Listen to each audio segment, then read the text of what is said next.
তোমার নাম কি? আমার নাম খালিদ, আমার নাম শিবা, আমার নাম নাজ। আচ্ছা, বাড়ি কোথায় তোমার? তোমাদের বাড়ি কোথায়? বিধাননগর। ও,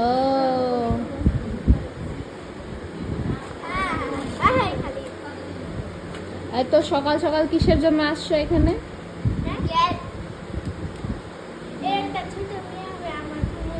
মেয়ে হবে কি ছেলে হবে বলো?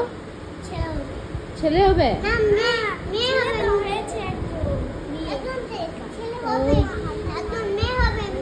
একজন মেয়ে হবে একজন ছেলে হবে। ও, টুইন্স বেবি আছে নাকি? হ্যাঁ, ওকে ছেলে লাগবে তোমাদেরকে মেয়ে লাগবে তো?